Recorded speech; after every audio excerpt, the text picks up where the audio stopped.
नमस्कार दोस्तों। आज मैं आपके लिए एक और स्टोरी लेके आया। इस बार ये स्टोरी एक इंडियन सुपर हीरो की है जिसका नाम है डोगा। डोगा का जुर्म के खिलाफ लड़ने का अलग ही अंदाज है। डोगा क्राइम को मिटाने में विश्वास नहीं करता बल्कि क्रिमिनल्स को मिटाने में विश्वास रखता है। मतलब ये हुआ कि वो हमेशा जुर्म को जड़ से मिटाने में विश्वास रखता है। चलिए आज हम जानते हैं सुपर हीरो की कहानी।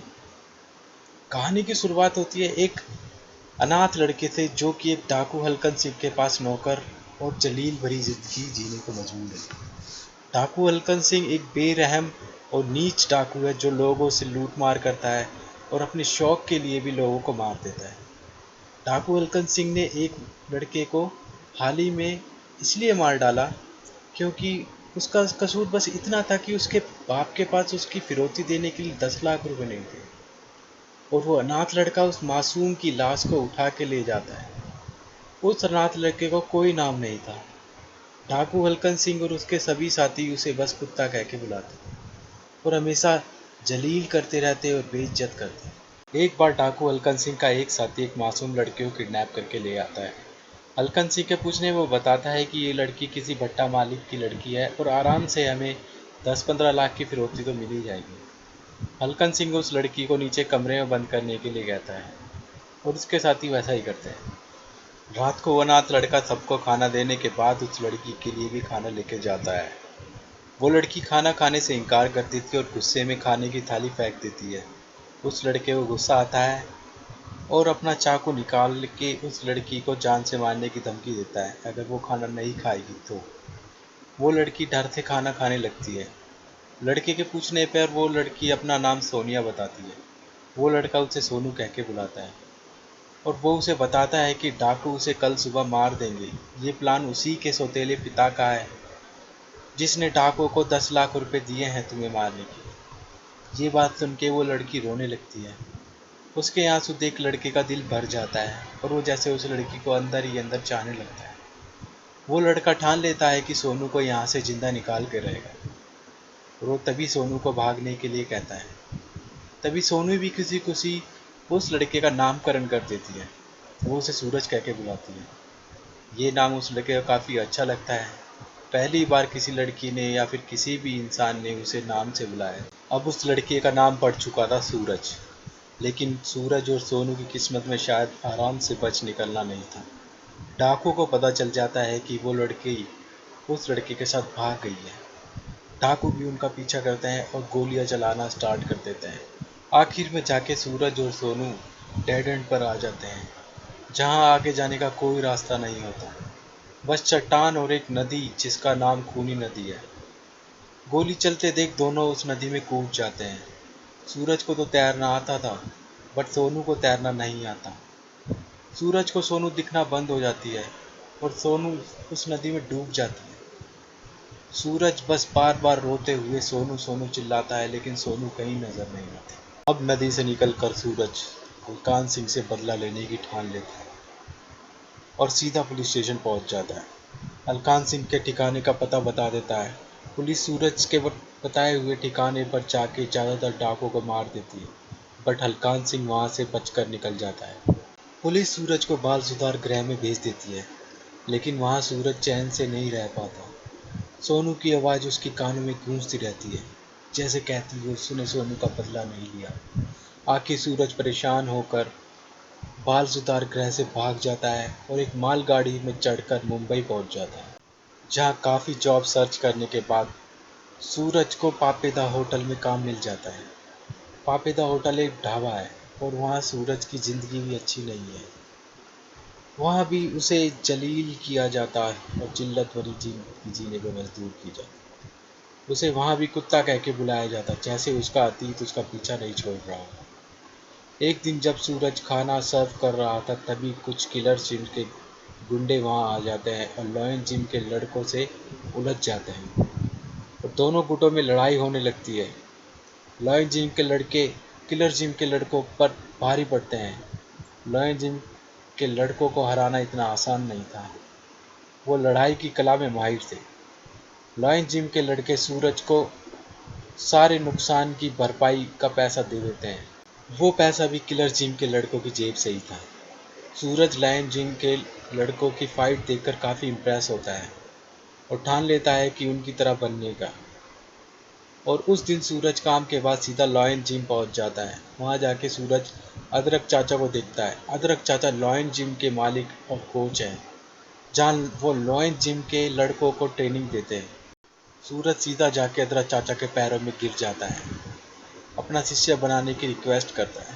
अदरक चाचा के पूछने पर सूरज बताता है कि कैसे उसने अपनी पूरी ज़िंदगी काटी, कैसे उसको जिल्लत भरी ज़िंदगी जीने को मजबूर किया। वो अपनी सारी कहानी बता देता है और अपनी बदला लेने की बात भी करता है। क्योंकि सूरज बाल सुधार गृह से भागा होता है, उसे अदरक चाचा अपना शिष्य बनाने से इनकार कर देते हैं, लेकिन सूरज को वहाँ रहकर जिम की देखभाल करने का काम सौंप देते हैं। सूरज उसमें खुश होता है और वो काम एक्सेप्ट कर लेता है। सूरज इसी में खुश था कि कम से कम उसे जिल्लत भरी जिंदगी नहीं जीनी पड़ेगी। और सूरज वहाँ जिम की देखभाल करता करता दूसरे लड़कों को एक्सरसाइज करते हुए देखता है और सूरज सबके चले जाने के बाद चुपके से एक्सरसाइज करता। जो अदरक चाचा लड़कों को सिखाते सूरज उसे ध्यान से सुनता और सबके जाने के बाद वैसे ही एक्सरसाइज करता। जैसे जैसे टाइम बीतता गया सूरज की मसल भी बनती गई। काफ़ी बार अदरक चाचा ने भी सूरज को चुपके से एक्सरसाइज करते हुए देख लिया था, लेकिन अदरक चाचा ने कभी टोका नहीं। और एक दिन किलर जिम के लड़कों का नेता गोटी अपने साथियों के साथ लॉयन जिम में आके अदरक चाचा को धमकाता है कि वो इस बार बॉडी बिल्डिंग कंपटीशन में भाग ना ले, वरना अच्छा नहीं होगा। और अदरक चाचा से बदतमीजी से बोलता है। अदरक चाचा बदतमीजी बर्दाश्त नहीं करते और पोटी को एक किक मारते हैं। पोटी दूर जाकर गिरता है। बोटी वापस अदरक चाचा पर जिम की प्लेट से वार करता है। सूरज से रहा नहीं जाता और सूरज बीच में आ जाता है, बोटी को मारने लगता है। लेकिन अभी सूरज को बहुत कुछ सीखना बाकी था। सूरज उस लड़के के काबिल नहीं था। बोटी सूरज की गर्दन पकड़ लेता है और सूरज अपने आप को छुड़ा नहीं पाता। सूरज का दम घुटने लगता है। तभी अदरक चाचा बीच में आके सूरज को बचाते हैं और सभी को जिम से मार भगाते हैं। उनके जाने के बाद सूरज अदरक चाचा से बिना इजाज़त बीच में आने के लिए माफ़ी मांगता है। अदरक चाचा उसे माफ़ करते हुए बताते हैं कि जब वो चुपके चुपके एक्सरसाइज करता है तो उनकी नज़र उस पर होती है और उन्होंने जानबूझकर उस टाइम सूरज को अपना शिष्य बनाने के लिए इनकार कर दिया था, ताकि वो अपना बदला ना भूले। और फाइनली अदरक चाचा सूरज को अपना शिष्य घोषित कर देते हैं। सूरज को काफ़ी खुशी होती है, वो अपने आप पर यकीन नहीं कर पाता। और अब अदरक चाचा सूरज को शिष्य बना चुके हैं, तो अब सूरज की असली ट्रेनिंग स्टार्ट होती है। अदरक चाचा उसे ऐसी जगह लेके जाते हैं जहां सूरज खुशी से झूम उठता है। वो उसे लॉयन ऑकल्ट लेके जाते हैं। लॉयन ऑकल्ट एक मार्शल आर्ट सेंटर है जहां अदरक चाचा अपने एक भाई हल्दी चाचा से मिलवाते हैं। हल्दी चाचा लॉयन ऑकल्ट चलाते हैं और आज से सूरज को मार्शल आर्ट की ट्रेनिंग देंगे। उसके बाद अदरक चाचा सूरज को लॉयन डैन लेके जाते हैं, जो कि एक बॉक्सिंग क्लब है। वहाँ सूरज अदरक चाचा के एक और भाई धनिया चाचा से मिलता है। धनिया चाचा सूरज को आज से बॉक्सिंग सिखाएंगे। थोड़ी देर बाद अदरक चाचा अपने एक और भाई काली मिर्च चाचा से सूरज को मिलवाते हैं। काली मिर्च चाचा लॉयन एम क्लब चलाते हैं और यहाँ सूरज को शूटिंग स्कूल में माहिर करेंगे। अब सूरज को अपनी मंजिल दिखने लगी थी। सूरज की असली ट्रेनिंग स्टार्ट हो चुकी थी। सूरज ने काफ़ी हार्ड वर्क करते हुए सारी ट्रेनिंग बखूबी निभाई। सूरज की हर सुबह लॉयन जिम में होती, दोपहर लॉयन ऑकल्ट में, शाम को वो लॉयन डैन में जाता और रात उसकी लॉयन एम क्लब में गुजरती। बाकी कुछ बचा हुआ टाइम वो अपने बेस्ट फ्रेंड यानी कुत्तों के साथ बिताता।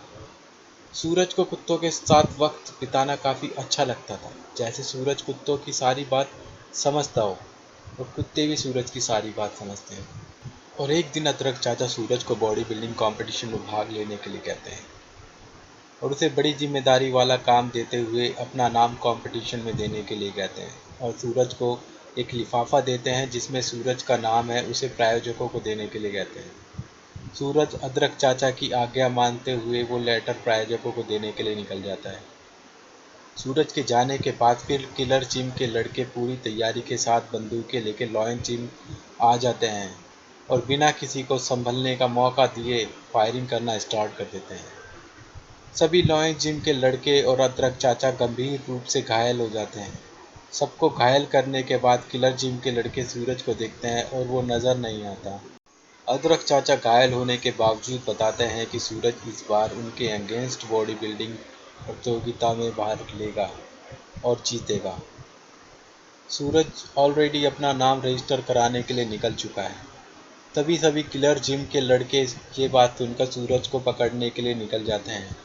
कुछ दूर जाके सूरज उन्हें मिल जाता है और वो लेटर सूरज को वापस देने के लिए कहते हैं और बताते हैं कि उन्होंने अदरक चाचा का मर्डर कर दिया है। तभी सूरज अपना आपा खो देता है और किलर जिम के लड़कों को सूरज का सामना करना पड़ता है। वो सूरज पर गोलियां बरसाना स्टार्ट कर देते हैं, लेकिन सूरज लॉयन जिम की पावर दिखाते हुए अपनी एनफील्ड बाइक उठाता है और गोलियों से बचता हुआ उनके ऊपर फेंक देता है और लॉयन ऑकल्ट की पावर दिखाते हुए सभी को मार्शल आर्ट दाव पेच से धो देता है। बाद में सूरज लॉयन डैम क्लब की पावर दिखाते हुए सभी के थोबड़े बिगाड़ देता है और अब बचती है तो सिर्फ लॉयन एप क्लब की पावर दिखाना। वो कमी भी सूरज पूरी कर देता है। उन्हीं की गन उठा के सूरज अपने गन से सटीक वार लगाते हुए सभी के घुटनों पर गोली मारता है। सभी बुरी तरह से घायल हो जाते हैं और दर्द से कराहते हैं। इन सबको सबक सिखाने के बाद सूरज वापस जिम पहुंच जाता है, यही उम्मीद के साथ कि शायद अभी भी कोई जिंदा बचा हो। जिम में जाकर सूरज देखता है कि अदरक चाचा अभी भी सांस ले रहे हैं। सूरज सीधा अदरक चाचा को अपने कंधों पर उठाता है और हॉस्पिटल लेके चला जाता है। अदरक चाचा को हॉस्पिटल ले जाने के बाद सूरज की दिल में बदले की आग फिर भड़क जाती है। सूरज सीधा वापस जिम जाता है और वहीं सोफे और पर्दों के कपड़ों से अपने लिए एक सूट सिल देता है ताकि मुजरिम उसे पहचान न सके। और जबकि उसका अतीत कुत्ते नाम से जुड़ा होता है, सूरज वही पहचान बनाते हुए एक मास्क बनाता है जो कि कुत्ते की शक्ल का होता है, ताकि अब पुलिस पहचान न सके। सूरज वो मास्क पहन लेता है और अब ये सूट पहनकर सूरज बन चुका था डोगा। जहाँ डी देखे तो लॉयन डैन से, ए लॉयन हेव से, जी लॉयन जिम से और ओ लॉयन ऑकल्ट से, सभी में माहिर डोगा बन चुका था मुजरिमों का काल। उसके सारे साथी मारे जा चुके थे। डोगा उनकी लाशों के सामने कसम खाता है कि उन सब के बदला वो जरूर लेके रहेगा। लेकिन किलर जिम का मालिक और कोच किलोटा था। किलोटा एक ताकतवर इंसान है और बहुत बड़ा मुजरिम है। उसकी गैंग काफ़ी बड़ी है। डोगा को किलोटा से बहुत बड़ी लड़ाई लड़नी थी, जिसके लिए उसे हथियार की ज़रूरत थी। पुलिस का हॉर्न सुन के डोगा वहाँ से चला जाता है और सीधा पुलिस स्टेशन पहुँच जाता है। डोगा ने सुना था कि पुलिस स्टेशन में कल आतंकवादियों के हथियार जब्त हुए थे। डोगा उसी को चुराने पुलिस स्टेशन पहुँच जाता है, जहाँ सारे पुलिस वाले लॉयंस जिम में हुए हत्याकांड की तहकीकात करने गए हुए थे और बचे हुए में से आधे सो रहे थे। डोगा को हथियार लूटने में ज़्यादा मुश्किल नहीं होती और हथियार पर हाथ साफ कर डोगा आराम से बाहर निकल जाता है। और अब डोगा खुद का और अदरक चाचा का बदला लेने के लिए तैयार है। तो दोस्तों, यही कहानी थी डोगा के डोगा बनने की। आपको ये कहानी कैसी लगी ज़रूर बताइएगा। धन्यवाद।